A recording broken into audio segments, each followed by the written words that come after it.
मधुमेह में आहार या डायबिटीज़ क्या होता है, मधुमेह क्या होता है। सबसे पहले इसकी डेफिनेशन पढ़ेंगे कि मधुमेह होता क्या है। मधुमेह न केवल भारत की एक समस्यात्मक रोग है बल्कि विश्व का समस्यात्मक रोग है। मधुमेह की रोगियों की संख्या दिन प्रतिदिन बहुत अधिक बढ़ती जा रही है। इसके निदान के लिए कई प्रयास किए जाते हैं। चिकित्सकों के द्वारा दवाइयाँ भी बनाई गई हैं और रेस्ट भी किया जाता है और आहार के द्वारा भी इसको दूर करने का प्रयास किया गया है। मधुमेह को सामान्य बोलचाल की भाषा में चीनी की बीमारी बोलते हैं, चीनी या पेशाब भी कहते हैं।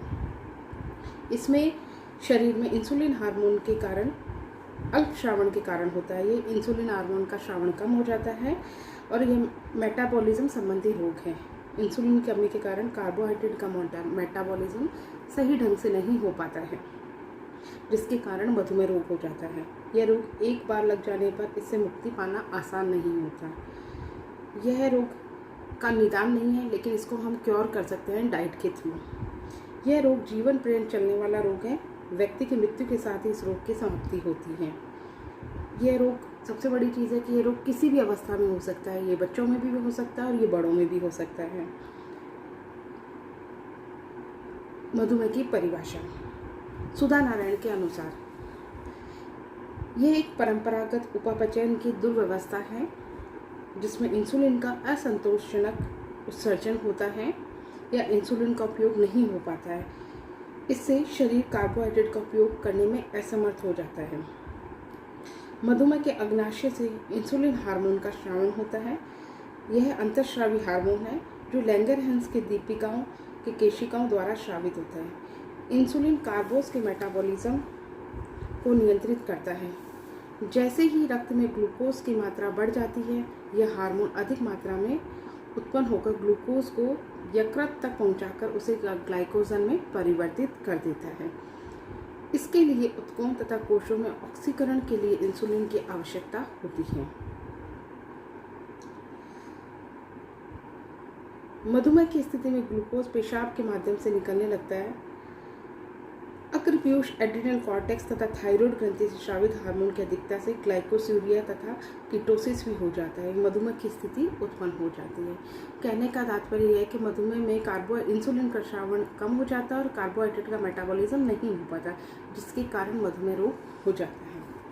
मधुमेह रोग के कई कारण होते हैं। सबसे पहले हम कारण लेंगे वंशानुक्रम, फिर आयु, फिर मोटापा, फिर मानसिक तनाव। सबसे पहले हम लेते हैं आयु, वंशानुगत। मधुमेह रोग वंशानुगत रोग होता है।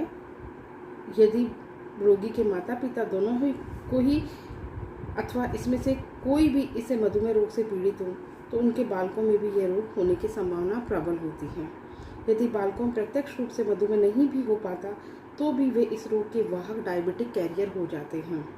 अतः यह रोग एक पीढ़ी से दूसरी पीढ़ी में स्थानांतरित होता है। यदि किसी व्यक्ति को 40 वर्ष से कम उम्र में मधुमेह होता है तो ऐसा सामान्य तौर पर देखा गया है कि ये वंशानुगत का कारण है। सेकंड आता है आयु। मधुमेह कभी भी किसी भी उम्र के व्यक्ति में हो सकता है। शिशुअवस्था में भी मधुमेह होता है, परंतु तब यह रोग अस्थायी होता है जो कुछ दिनों के बाद स्वतः ही ठीक हो जाता है। 40 से 50 वर्ष में मधुमेह होने की संभावना काफ़ी ज़्यादा बढ़ जाती है। थर्ड आता है हमारा मोटापा। मोटे व्यक्तियों को मधुमेह अधिक होता है। प्रौढ़ावस्था में विशेषकर 35 से 40 वर्ष की अवस्था में शरीर में वसा संग्रह की प्रकृति बहुत अधिक बढ़ जाती है। मोटे व्यक्तियों की शारीरिक क्रियाशीलता भी कम होती है। इस कारण कार्बोहाइड्रेट का मेटाबॉलिज्म ठीक प्रकार से नहीं हो पाता है, क्योंकि जिस अनुपात में कार्बोज युक्त भोज्य पदार्थों का सेवन किया जाता है उस अनुपात में इंसुलिन का श्रावण नहीं हो पाता। परिणाम स्वरूप मधुमेह रोग हो जाता है। नेक्स्ट हम लेते हैं लिंग। यद्यपि यह रोग स्त्रियों तथा पुरुषों दोनों में ही होता है, परंतु पुरुषों में स्त्रियों की अपेक्षा इस रोग में होने की प्रबल संभावना रहती है। नेक्स्ट आता है मानसिक तनाव। मानसिक तनाव, क्रोध, चिंता, भय आदि कारणों से व्यक्ति समय पर भोजन नहीं ग्रहण करता।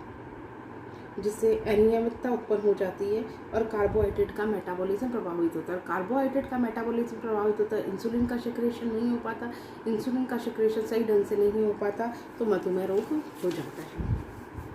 अब आता है मेटाबॉलिज्म, यानी कार्बोहाइड्रेट का मधुमेह में मेटाबॉलिज्म। मधुमेह मेटाबॉलिज्म कार्बोहाइड्रेट का मेटाबॉलिज्म होता है, वसा का मेटाबॉलिज्म होता है और प्रोटीन का मेटाबॉलिज्म होता है। सबसे पहले हम लेते हैं कार्बोहाइड्रेट का मेटाबॉलिज्म। मधुमेह की स्थिति में ऊतकों में ग्लूकोज का ऑक्सीकरण कम हो जाता है, इस कारण रक्त में ग्लूकोज की मात्रा बढ़ जाती है। सामान्यतः एक प्रौढ़ व्यक्ति के रक्त में 80 से 120 mg/100 ml ब्लड होता है, परंतु इंसुलिन के कम श्रावण के कारण रक्त में ग्लूकोज की काफ़ी मात्रा बढ़ जाती है, जिसके कारण पेशाब से ग्लूकोज निकलने लगता है, जिसके कारण ग्लाइकोसूरिया नामक बीमारी हो जाती है। मतलब ग्लूकोज यूरिन में ज़्यादा आने लगता है, उस स्थिति को ग्लाइकोसूरिया कहते हैं।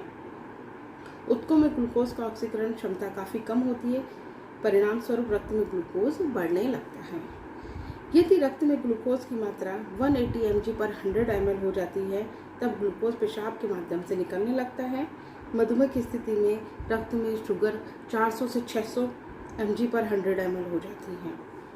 इसकी सामान्य अवस्था तो 80 से 120 होती है, लेकिन जब यह इससे अधिक हो जाती है तो यह ग्लूकोज रक्त में ग्लूकोज आने लगती है, जिसे ग्लाइकोसूरिया हो जाता है। बार बार अत्यधिक मात्रा में मूत्र के त्यागन को भी पॉलीयूरिया कहते हैं। जब ग्लूकोज की मात्रा बढ़ जाती है तो हम ग्लाइकोसूरिया कहते हैं, जब यूरिन की मात्रा बढ़ जाती है तो पॉलीयूरिया कहते हैं। नेक्स्ट आता है फैट का मेटाबॉलिज्म।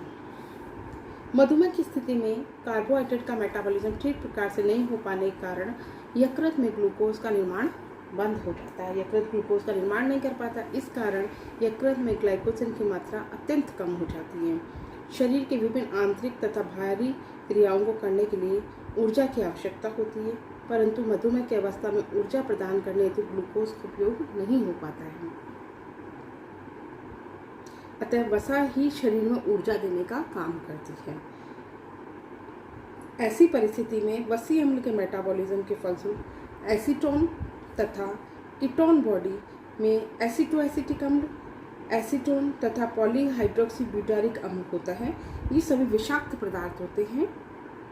इसका निष्कासन गुर्दे द्वारा नहीं हो पाता, अतः रक्त में इसकी मात्रा बढ़ जाती है, जिससे रोगी व्यक्ति के शरीर में डिहाइड्रेशन या कोमा की स्थिति आ जाती है। ऐसी स्थिति में रक्त सीरम में कोलेस्ट्रॉल तथा ट्राइग्लिसराइड की मात्रा बढ़ जाती है। नेक्स्ट आता है प्रोटीन का मेटाबॉलिज्म। फर्स्ट कार्बोहाइड्रेट का मेटाबॉलिज्म, दूसरा वसा का मेटाबॉलिज्म, थर्ड आता है हमारे प्रोटीन का मेटाबॉलिज्म कैसे होता है मधुमेह में यानी डायबिटीज़ की बीमारी में। प्रोटीन, कार्बोहाइड्रेट का शरीर में मेटाबॉलिज्म नहीं हो पाता, कारण प्रोटीन ऊर्जा देने का काम करता है। यदि प्रोटीन का मुख्य काम निर्माण करने का होता है, परंतु कार्बोहाइड्रेट के मेटाबॉलिज्म में गड़बड़ी होने से उत्तक प्रोटीन ही ऊर्जा देने का काम करते हैं, जिसके कारण प्रोटीन का डिकम्पोजिशन या प्रोटीन टूटने लगता है। परिणाम स्वरूप शरीर में आवश्यक अमीनो अम्ल की कमी हो जाती है, क्योंकि अत्यधिक मात्रा में प्रोटीन से ऊर्जा मिलने लग जाती है तो अमीनो अम्ल की कमी हो जाती है तथा शरीर में ऋणात्मक नाइट्रोजन संतुलन हो जाता है। प्रोटीन के बिना नाइट्रोजन वाला भाग ग्लूकोज में बदल जाता है, जिसके कारण रक्त में ग्लूकोज की मात्रा में और अधिक बढ़ोतरी हो जाती है।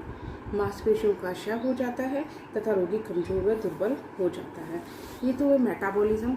मधुमेह में मेटाबॉलिज्म तीन चीज़ों का मेटाबॉलिज्म होता है, कार्बोहाइड्रेट का, फैट का और प्रोटीन का। अब बात आती है मधुमेह कितने प्रकार का होता है।